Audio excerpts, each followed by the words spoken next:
একার সংসার ধৈর্য আর বুদ্ধি খাটিয়ে রান্নাঘর পরিষ্কার করে আগেই পুজোর সব কিছু জোগাড় করে নিচ্ছি।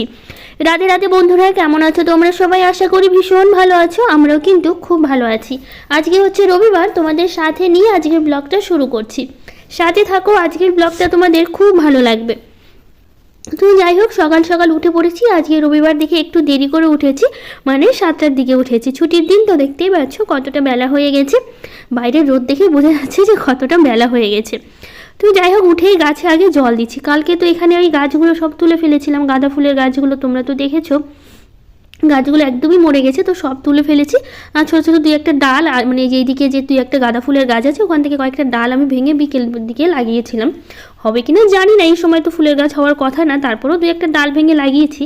কারণ একদমই ফাঁকা লাগছিল, তো সেই জন্য ভালো লাগছিল না, তো ভাবলাম একটু ডালগুলো লাগিয়ে দিলে ফুল না ফুটুক, একটু গাছগুলো হলেও দেখতে ভালো লাগবে।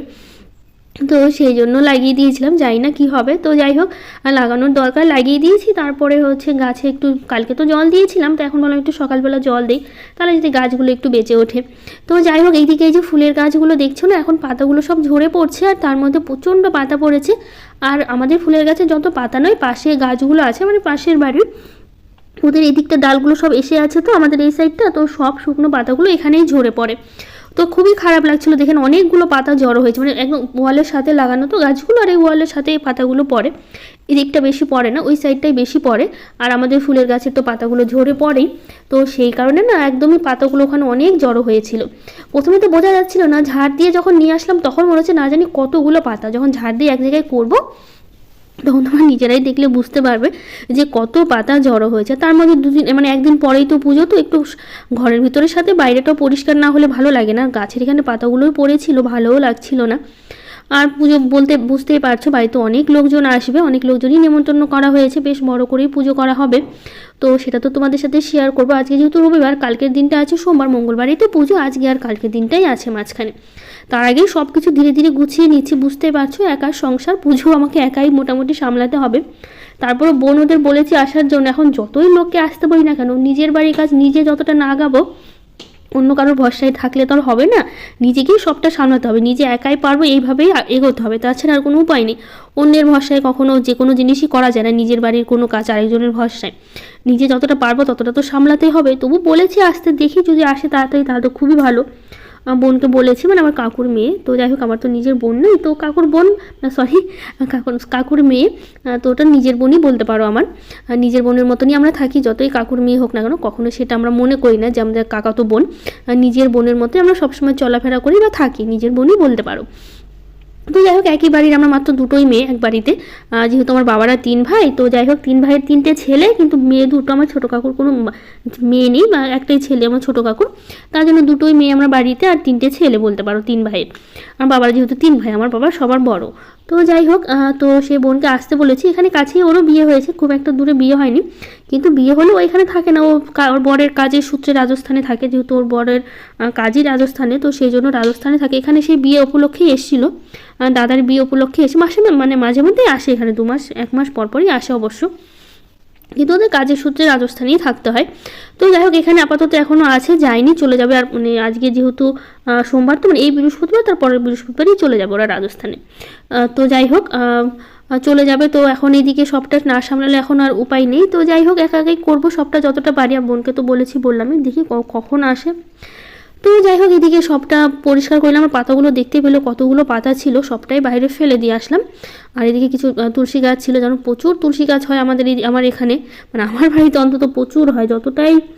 যতই তুলে ফেলি না কেন তবু হয়, কারণ তুলসী গাছ উঠতে মানে ফেলে দিতে খারাপও লাগে, কিন্তু উপায়ও নেই। এত তুলসী গাছ দিয়ে কী করবো, এত তুলসী গাছ রাখাও তো যাবে না বাড়িতে। তো সেই জন্য যতটা না রাখলে হয় না, পুজোর জন্য যতটা লাগে ততটা। বাড়ির সামনে দিয়ে বলতে পারো, আমাদের টিনের গেটটা আছে, ওখান দিয়ে সব তুলসী গাছের আমি বাগান অলরেডি করেই রেখেছি। মানে প্রচুর তুলসী গাছ সামনে দিয়ে লাগিয়ে রেখেছি, প্রচুর তুলসী গাছ আছে, ভেতরে না রাখলেও হয়। তো যাই হোক, এদিকে কাজকর্ম করে একদম ফ্রেশ হয়ে বাইরে মানে করেছি, আর ভেতরে বাবানের পাপায় ঝাড়টা দিয়ে দিয়েছে। তো এইদিকে আবার এই যে সকালবেলা আমি জল খাইনি, ইনি আমার সকালবেলা নিজে তো জল খাবে, জোর করে আমাকেও খাবে। আমি আবার সকালবেলা জল খেতে পাই না, আর না খালি পেটে না, আমার জল খেতে খারাপই লাগে, যাই না কেন, আমার একদমই খেতে পারি না খালি পেটে জল। কিন্তু এই যে জোর জবরদস্তি করে আমাকে জল খাওয়ায় প্রতিদিন। তো আজকে আমি খাইনি, বুঝতে পেরেছি আমি জল খাইনি, কাজ করে শুরু করে দিয়েছি, কী করে নিজে জল এনে দিল। তারপরে 1 গ্লাস জল খেলাম, খেয়ে দিয়ে তারপরে হচ্ছে আমি এখন কাজে লেগে পড়েছি। আর বাসি ঘরগুলো বাবানের পরে সকালবেলা ঝাড় দিয়েছি, আমি বাইরে ওইদিকে পরিষ্কার করছিলাম। তো বাবান এবার বললো তো আমি ভেতরটা ঝাড় দিচ্ছি, তোমাকে ঝাড় দিতে হবে না। তো সেই জন্য ঘরের ভেতরটা বাবানের বাবাই ঝাড় দিচ্ছে, কিন্তু বিছানাটা তুলে নিই, ঝাড় দিয়ে রেখে দিয়েছে। তো সেই জন্য আমি বিছানাটা এখন ভালো করে গুছিয়ে নিলাম। তো একদম তো ফ্রেশ হয়ে নিয়েছি, এখন চলে যাব রান্না করতে। সকালে একটু জল খাবার করব আজকে। তো এই যে চাউমিন করবো, আর বাবানের পাওয়ার জন্য একটু ভাত ভাজা করে দিতে হবে, কারণ হচ্ছে বাবানের পাওয়ার চাউমিন এগুলো জিনিস একদমই পছন্দ করে না। কারণ রোলটা খায়, রোলটা মানে চাউমিন খেতে একদমই পছন্দ করে না, ও চাউমিন খায় না। আমি আর বাবানের কি চাউমিন খাবো, আর বাবানের পাপাকে একটু ভাত ভাজা করে দেবো। সেই জন্য নিজে নিজে রসুন পেঁয়াজও কেটে কেটে আমাকে দিচ্ছে, এদিকে আমি করছি। আর চাউমিনের জন্য পেঁয়াজটা ওই কেটে দিয়েছে, আমি এদিকে বিছানা গোছাচ্ছিলাম ততক্ষণ এগুলোই করেছি। তো যাই হোক, এদিকে পেঁয়াজটা ওই কেটে দিয়েছে, আর হচ্ছে ভাত ভাজার জন্য পেঁয়াজ রসুন কাটাকাটি করছে, লঙ্কা ফাটাচ্ছে। এদিকে আমি চাউমিনটা বসাবো, আর পাশে হচ্ছে আমি ভাতটা বসিয়ে দেবো, মানে ভাত ভাজাটা করবো। কালকে তো বাবানকে আনতে গেছিলাম, আমার মায়ের বাড়িতে ছিল, তোমাদের তো বলেছিলাম। তো কালকে একটু বেশি রান্না করেছিলাম, ভেবেছিলাম রাতের জন্য একবারে করে নেবো, ডাল পনির সবই থেকে গেছে তরকারি। আজকে বলতে পারো সকালবেলা সেরকম রান্নাবাড়ি আমি কিছুই করতে হবে না, কারণ এত কিছুই থেকে গেছে, ডালও অনেকটা থেকে গেছে, আবার তার মধ্যে হচ্ছে পনিরও অনেকটা থেকে গেছে। কালকে একটু বেশি করেই পনিরটা আমি করেছিলাম, আবার তার মধ্যে রাত্রেবেলা আবার খাওয়া হয়নি, তার জন্য অনেকটাই থেকে গেছে। তো যাই হোক, বাবান পনির খেতে ভীষণ পছন্দ করে, তোর জন্য বাবানের জন্য এক্সট্রা করে মুঠিও রেখেছিলাম পনিরের তরকারি কিছুটা, যেহেতু বাবান খেতে ভীষণ পছন্দ করে পনির। আর ও তো মায়ের বাড়িতে ছিল, কালকেই নিয়ে এসছে অবশ্য রাত্রেবেলা। তো কালকে রাতে নিয়ে এসেছি, কিন্তু কালকে রাতে ওখান থেকে খেয়ে আসা হয়েছে মায়ের বাড়ি থেকে। এদিকে আমাদেরটাও থেকে গেছে, আর বাবানের জন্য তুলে রেখেছিলাম সেটাও থেকে গেছে। তো সেই কারণে পনির মানে আজকে এতটা তরকারি থেকে গেছে। তো আজকে ভাবছি সেরকম সকালে বলতে না দুপুরে সেরকম রান্নাবাড়ি কিছু করবো না, শুধু জাস্ট ভাত করে রেখে দেবো। আর এই যে সকালবেলা তো চাউমিন খাওয়া হলো, এমনি উঠেছে দেরি করে, তার মধ্যে এই কাজকর্ম করতে করতে অনেকটা দেরি হয়েছে। তো ওইদিকে চাউমিনটা আমি আর বাবানের জন্য করলাম, আর এইদিকে ভাত ভাজা করছি বাবানের পাপার জন্য। তো কিন্তু হচ্ছে অনেকটাই বেশি করেই করেছি, কারণ ভাতটা একটু বেশিই থেকে গেছিলো সেই কারণে। আর এইদিকে বাবানের বাবা বলে কি ফুলকপি দিয়ে আমাকে করে দাও। তো ভাতের মধ্যে কালকে আলু সেদ্ধ দিয়েছিলাম, সেটাও ভাতে থেকে গেছিলো, তো সেই জন্য আলু সেদ্ধ দিলাম, মানে আলু সেদ্ধগুলো কেটে কেটে দিয়েছি। আর ফুলকপিগুলো হচ্ছে আমি ছোটো ছোটো করে দিয়েছি, যাতে বাবানের বাবা বললো কি যে পেঁয়াজ রসুন ফুলকপি আলু একসাথে দিয়ে ভাত ভাজা করে দাও। তো সেভাবেই করছি, এর মধ্যে একটু ধনেপাতা হলে ভালো হতো, কিন্তু ধনেপাতাটাই জাস্ট ছিল না, কিন্তু খেতে কিন্তু সত্যি বলতে এত ভালো হয়েছিল, মানে সবজি দিয়ে করলাম, ভীষণ টেস্টি হয়েছিল। তো যাই হোক, এদিকে ভাত ভাজাটা করছি, হয়ে গেলে বাবানের পাপাকে দিয়ে দেবো। তো এদিকে মোটামুটি আমার একদমই হয়ে গেছে, অনেকক্ষণ ভালো করে ভাজা করেছি, লঙ্কা পেঁয়াজ সবই তো দিয়েছি, আর সেদ্ধ আলুগুলো ছিল ওগুলো ভেজে দিয়েছি, ফুলকপিও দিয়েছি, সবজি দিয়ে একদম মানে কি বলবো একটু পোলাও টাইপের হয়ে গেছে, মানে হচ্ছে ভেজ পোলাওগুলো যেগুলো সেই টাইপেরই হয়ে গেছে। তো যাই হোক, একদমই করে নিয়েছি, নিয়ে তারপর এখন বাবানের পাপাকে দেবো, যেহেতু আমি আর বাবান চাউমিন খাবো, এখন খাবো না। আর ভাতটা অনেকটাই থেকে গেছিলো, সেটা পরে আবার একটু আমি অবশ্য খেয়েছিলাম।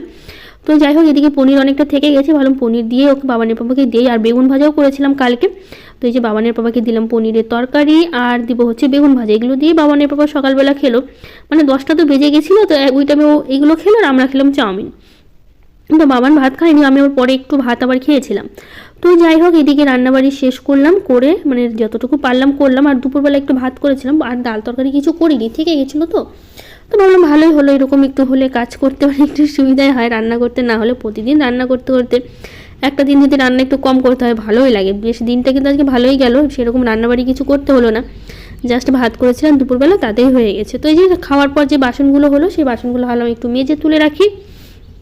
তো রান্নাঘরটা আজকে একটু পরিষ্কার করব, কারণ হচ্ছে মানে একদিন পরে একটু পুজো, আর তার মধ্যে রান্নাঘরটা পরিষ্কারই ছিল। তো ভাবলাম আরেকবার কৌটাগুলো একটু ধুয়ে ধায়ে পরিষ্কার করে নিই। আর একটু মানে সবসময় একটু পরিষ্কার না থাকলে আমার আবার ভালো লাগে না, তো সেই জন্য সবসময় চেষ্টা করি একটু পরিষ্কার সব কিছু করে রাখার, তো সেটাই করব। তো তার আগে একটু এই দিকটা পরিষ্কার করি, কিছু বিস্কুট আছে সেগুলো একটু ঢালতে হবে, কারণ বাবানের বাবা আবার বিস্কুট নিয়েছিল অনলাইন থেকে, এত বিস্কুট নেয়, যত নেওয়া হয় ততই খাওয়া হয়। তো যাই হোক, বাবান আবার মেরি বিস্কুট ছাড়া খায় না, অন্য কোনো বিস্কুট পছন্দ করে না খেতে, তো সবসময় মেরি বিস্কুটটা আমাদের বেশি নেওয়া হয়। তো যাই হোক, কী নিয়েছে দেখো, এই যে আবার 3 প্যাকেট বিস্কুট নিয়েছে, তার একটা হচ্ছে লোশন নিয়েছে, তারপর হচ্ছে সাদা তেল নিয়েছে 3 প্যাকেট। 1 প্যাকেট আমি অবশ্য ঠাকুর ঘরে রেখে দিয়েছি আগে থেকে, কারণ এখানে ছোঁয়া লাগাবো না আগে থেকে, এখানে সব খাওয়া দাওয়া হয়, তো সেই জন্য এখানে ছোঁয়াঘাটা করিনি। 1 প্যাকেট তেল আমি আগেই তুলে রেখেছি, আর একটা ধূপকাঠির প্যাকেট, এই দুটোও নেওয়া হয়েছিল, সেগুলো আমি ঠাকুর ঘরে আগেই রেখে দিয়েছি। তো যাই হোক, বিস্কুট একটা হচ্ছে বাম নিয়েছে মাথা ব্যথার জন্য, আর 2 প্যাকেট সাদা তেল, 3 প্যাকেট ম্যারি বিস্কুট, একটা মুসলি, আর একটা হচ্ছে কি বলবো লোশন। তো যাই হোক, এগুলোই নেওয়া হয়েছে অনলাইন থেকে, ফ্লিপকার্ট থেকে নেওয়া হয়েছে, তো সেগুলো কালকেই দিয়ে গেছে আমাদের। তো এগুলো সবগুলো ঢেলে রাখছি। আর যে ওরিও বিস্কুটগুলো নেওয়া হয়েছে এগুলো বাবান টিফিনের জন্যই বেশিরভাগ নেওয়া হয়েছে, কারণ বাবান টিফিন এগুলো বেশি পছন্দ করে। তো এইদিকে বাবানের বাবা যাচ্ছে আবার একটু বাজারে, কারণ হচ্ছে আরও কিছু জিনিস বাকি আছে, পুজোর কলাগুলো নিয়ে নেবে আজকেই হয়তো। আমার তার মধ্যে এতক্ষণ খাওয়া দাওয়া করে আমি আবার ফোন করলাম সবাইকে, মানে আমার মামাতো বোন আছে তিনটা মামাতো বোনকে ফোন করলাম, মামার বাড়িতে ফোন করলাম, আমার দুটো বান্ধবীকে ফোন করলাম, মানে পুজোর নিমন্ত্রণ করলাম আমি ফোন করে ওদেরকে আমি ফোন করে বললাম। বাবানের বাবা কাউকে বললো, আমি কিছু বললাম না, আমার নিজের বান্ধবীগুলো ওদেরকে বললাম, দুটো বান্ধবী আছে ওদের সবাইকে বলা হয়েছে। তো যাই হোক, আগের বার পুজো তোমার একটা বান্ধবী এসেই পুজোর সব কিছু জোগাড় করেছিল আমার সাথে সাথে, এবছর আর করতে পারলো না, কারণ ওরা হচ্ছে একটা ছেলে হয়েছে ছোট 2 মাসের, তো সেই কারণে এবার পারলো না। তবু আমি বললাম যে আসিস, প্রসাদ তো খেতে আসতে হবে দিনের বেলা। বললো ঠান্ডার মধ্যে রাত হয়ে যাবে, রাতে না আসি দিনের বেলার মধ্যে তো হয়ে যাবে, দিনেই চলে আসিস, এরকম করেই বললাম। আর একটা বান্ধবী আছে ওকে ফোন করে বললাম, তো যাই হোক ওইও আসবে বললো। তো পুজোর কিছু বলিনি, প্রসাদ খাওয়ার জন্য নিমন্ত্রণ করার কথা, মানে নিমন্ত্রণই করেছি।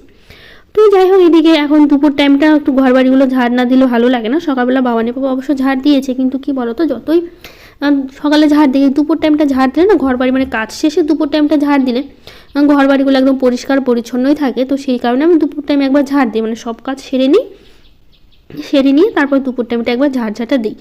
এতে ঘর বাড়িগুলো পরিষ্কার পরিচ্ছন্নই থাকে আমার মনে হয়, তো সেই কারণে। তো যাই হোক, এদিকে ভালো করে ঘর বাড়ি ঝাড়ঝাঁটা দিয়ে এখন পাপোশগুলো রাখতে হবে, কারণ পাপোশগুলো ধোয়ার পর বাকিগুলো শুকিয়ে গিয়েছিলো, এই দুটো একটু শুকাতে সময় লাগছিলো। তো সবকটা পাপোশগুলো একদম দরজার কাছে দিয়ে দিচ্ছি, সবকটাই তো ধুয়ে পরিষ্কার করে নিয়েছিলাম। তো চলো এবার রান্নাঘরে যাবো, রান্নাঘরটা খুব ভালো করে পরিষ্কার করতে হবে, সেই জন্য এগুলো সব কৌটাগুলো নামাবো আজকে নিচে উপরে, তাড়াতাড়ি করে পরিষ্কার করে নেবো, খুব একটা সময় লাগবে না। আর স্নান পুজোটা করিনি সকালবেলা, যেহেতু ওইদিকে দেরি হয়ে যাচ্ছিলো, তো মানে সকালবেলা জলখাবার করতে বললাম, অনেকটা দেরি করে উঠেছি, আবার সামনের বাগান পরিষ্কার করতে ওখানে অনেকটা সময় লাগলো। তো সেই কারণে হচ্ছে সকালবেলা খেতে একদম জলখাবার 10টা বেজে গেছিলো। বাবানের বাবা খেয়ে দিয়ে ওইদিকে আমরা ফোন করতে ওখানে অনেকটা সময় লাগলো, তারপরে এদিকে গোছাতে সময় লাগলো। বাবানের বাবা চলে গেলো বাজারে, তারপরে আমি আবার হচ্ছে এদিকে রান্নাঘরটা পরিষ্কার করে নিয়ে তারপরে স্নান করে পুজো করবো। কিন্তু সব কৌটাগুলো নামিয়ে নিয়ে তারপরে একটু সার্ফের, মানে জলের মধ্যে সার্ফ দিয়ে নিয়েছি, ওটা দিয়ে ভালো করে কৌটাগুলো ঘষে পরিষ্কার করছি। তো এদিকে পরিষ্কার হয়ে গেলে আবার ধুয়ে সবটা গুছিয়ে রান্নাঘরটা উপরে নিচে পরিষ্কার করে একটু সময় লাগবে, তবুও করে নিতে হবে, না করলে হবে না। তো যাই হোক, দু একটা দিদিভাইদের কমেন্টগুলো পড়িনি। প্রিয়াঙ্কা গাঙ্গুলি দিদিভাই বলেছে, খুব ভালো হয়েছে দিদি পুজোর বাসনগুলো। থ্যাংক ইউ দিদিভাই, তোমাকে অনেক ভালোবাসা।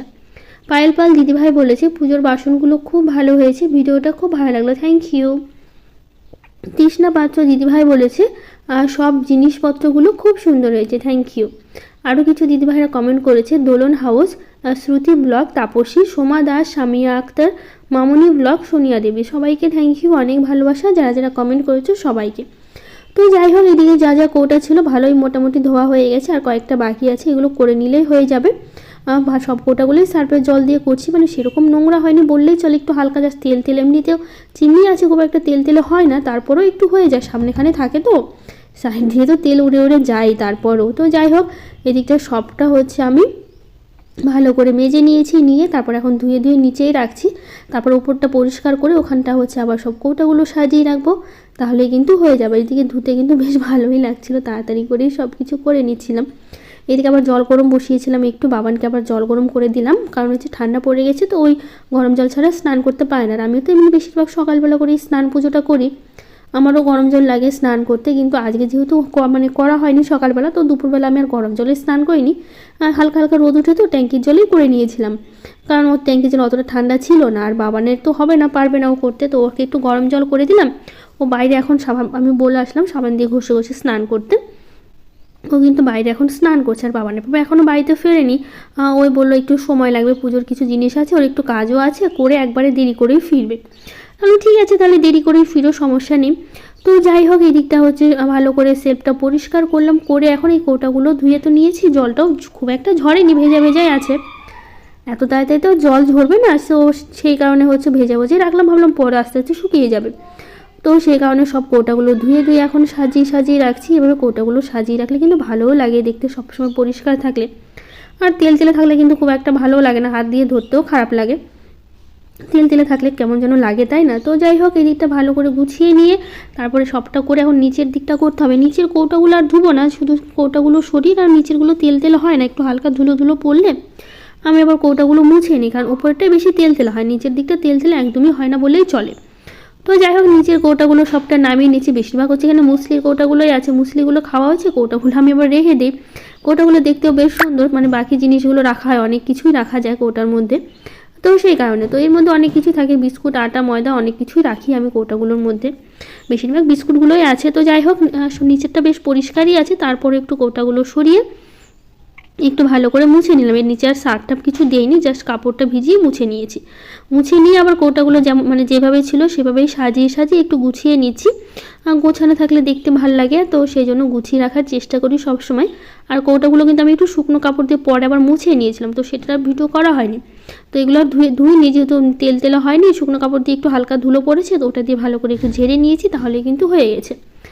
তো যাই হোক এদিকে তাড়াতাড়ি করলাম, করে আমি আবার স্নান করতে যাব, স্নান পুজোটা বাকি আছে। তো বাবানের বাবা ফিরলে ওগুলো আবার গোছাতে হবে, যেগুলো আবার বাজার করে নিয়ে আসবে একা একা, তো ভাবলাম একটু একটু করে আগে থেকে গুছিয়ে রাখি সবটা, নইলে আর করে উঠতে পারবো না, একা একা দেরি হয়ে যাবে। কালকে আবার তো অনেক কাজ বাকি আছে, কালকে পুজোর অর্ধেক জোগাড়ই করে রাখতে হবে অনেক কিছু, যেহেতু গোপালের আবার পাতা দিতে হয়, আমাদের সারা বছর পাতা দেওয়া হয়, মানে সারা মাস পাতা দেওয়া হয়নি, যেহেতু আমার জায়ের মেয়ে ছিল, তো সংক্রান্তি থেকে দিতে হয়, তখন 1 মাস হয়নি, 1 মাস না হলে দিতে পারবো না, তো অসুস্থ ছিল, তো সেই জন্য দেওয়া হয়নি। তো সেই জন্য সারা মাসের পাতা আমাকে একদিনেই দিতে হবে, অনেকগুলো করে পাতা লাগবে, কাঁঠাল পাতা দিতে হয়, তো সেই জন্য সবটা কালকে আমাকে আগে থেকে গুছিয়ে রাখতে হবে, কারণ পুজোর দিন সময় হবে না, 11টার দিকেই ঠাকুর আসবে, সেই কারণে, কারণ সকাল সকালই পুজোটা করে নেবো, তো এদিকে সব কিছু জোগাড় করতেও সময় লাগবে। তো যাই হোক এদিকে রান্নাঘরটা পরিষ্কার করে এখন হচ্ছে আমি পুজো দিচ্ছি। দেখো আমি কিন্তু ঘন্টা বাজাচ্ছি, আমার ঘন্টা ছিল না, আর ঘন্টা তো কেনাও হয়নি, এটা কিন্তু মা দিয়েছে, আসলে বিয়ের সময় বৌদি, এটা মায়ের ছিল, তার একটা ঘন্টাও পেয়েছে, খুবই ছোট্ট একটা ঘন্টা, আমি ভেবেছিলাম হয়তো বড় ঘন্টা, আমি খেয়ালও করিনি। তো আনতে গিয়ে দেখি, মানে বাবানকে আনতে গেছিলাম, তখনই মা বের করে দিল, বললো কি তোর তো ঘন্টা নেই, তো এটা নিয়ে যা।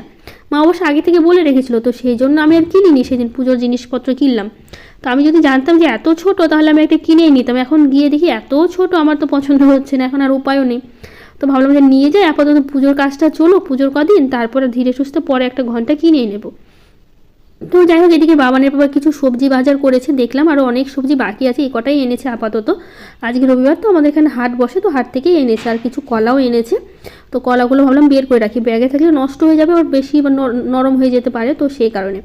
তো যাই হোক 4 থোকা কলা এনেছে, সবটাই গুছিয়ে নিচ্ছে। আর এদিকে হচ্ছে ডাল, তারপরে হচ্ছে চিনি, তারপরে হচ্ছে আতপ চাল, সব কিছুই বাজার হয়ে গেছে, সবটা দেখাচ্ছি তোমাদের। তো আগে হচ্ছে এদিকে কলাটা রাখি, তো এদিকে কলাগুলো রেখে নিয়ে তারপরে হচ্ছে আর 1 বস্তা তো ভরে গেছে আটা, তারপর সুজি এনেছে, পুজোতে সুজি লাগবে, তো সেই জন্য এটা আবার ছিল 5 ফোড়ন ছিল, আমি বাবাকে বললাম কি যাও রান্নাঘরে রেখে আসো, তো 5 ফোড়নটা শেষ হয়ে গেছে, যেহেতু খিচুড়িতে লাগবে সবজির সময়, সেই কারণে। তো এখানে দেখো অনেক কিছু বাজারই আছে, এখানে কলা আছে, ফল আছে, তারপরে যে প্লেটগুলো এনেছে সাইডে, যে প্লেটগুলো আছে মানে প্রসাদের জন্য সবাইকে দেওয়ার জন্য, আর এই বস্তা ভর্তি আছে চাল, ডাল, তারপরে হচ্ছে সুজির প্যাকেট, আটা, চিনি, এগুলোই বস্তা ভর্তি আছে, আর হচ্ছে এগুলোই আছে। তো যাই হোক আজকের ব্লগটা কেমন লাগলো জানিও, আজকের মতো টাটা, দেখা হবে নতুন একটা ব্লগ।